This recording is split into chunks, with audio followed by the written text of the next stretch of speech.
The jagged outline of Blacktooth Mountain loomed outside the Piper tripacer, so close that Patrick Flint felt like if he opened the window and reached out, he'd be able to touch the cold, unforgiving rock with his fingertips. His pulse accelerated. The peaks exuded a powerful magic. If Wyoming's Bighorn Mountains were his church, the place he felt his strongest connection to God, then Blacktooth was its steeple. If he weren't flying the airplane, he would have closed his eyes for a moment of reverence. A hideous sound inside the plane broke the spell, loud enough that he heard it through his headphones. He banked into a turn that would align the plane to skirt the peaks, on course for a landing strip at the Du Bois Municipal Airport, 150 miles away. When the tripacer had leveled out, he looked over at his 16-year-old daughter, an unwilling co-pilot for the day. Her face was buried in a brown paper bag with only her blonde hair showing. A book lay face down in her lap. Julie of the Wolves.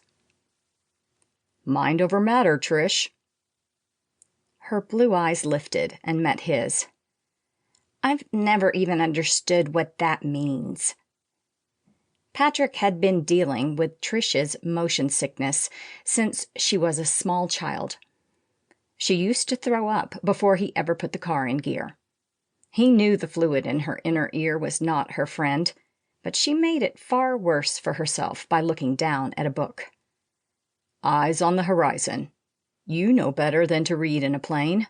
It makes it worse." "Can we just go home? I have plans." She retched again, but it only resulted in dry heaves. "Drink some water." He gestured at the canteen he'd brought with them. It was wedged between the seats. "We'll go home after we fuel up in Du Bois and drop off the supplies for the Fort Washakie Medical Center." While the Riverton Regional Airport was closer to the Shoshone and Northern Arapaho Wind River Reservation Clinic, he didn't like competing with the commercial airliners, and Fort Washakie nurse Constance Teton had agreed to meet him at the smaller airfield in Du Bois. "How much longer until we land?" "An hour." She rolled the top of her sloshing bag. It looked dangerously close to bursting, and he was relieved when she set it on the floor. She picked up the canteen and gulped. "Little sips. Come on, you know this." She rolled her big eyes. He remembered wistfully the days before she'd mastered the eye roll. Those eyes had gazed at him like he was her hero. It had been a while since he'd seen that expression on her face, at least directed at him. But she took a smaller sip and capped the water.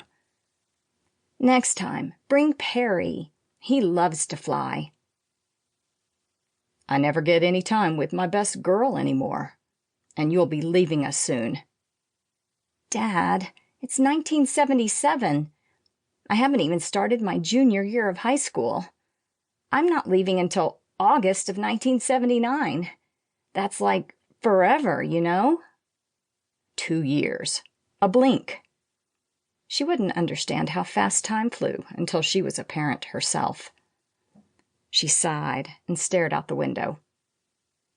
He admired the heavily treed terrain as it flashed beneath them. He'd had a dual purpose for this flight today. The first was to log hours in the tripacer while doing something useful, delivering an old portable X-ray machine that the hospital in Buffalo was retiring and donating to the Indian Health Service clinic. He'd finalized the purchase of the tripacer only a week ago, after leasing it for the last 2 years. He needed to know the aircraft, like he knew the human anatomy. It had taken him 4 years of medical school, several of residency, and nearly 3 of practicing medicine to get to that level of expertise. He'd been a licensed pilot for only 4 years, and he wanted to move on to studying for his instrument rating as soon as he felt he was an expert on everything about his machine. To keep listening to this audiobook, I've left you a link in the description so you can do it, at no cost thanks to Audible's 30-day free trial.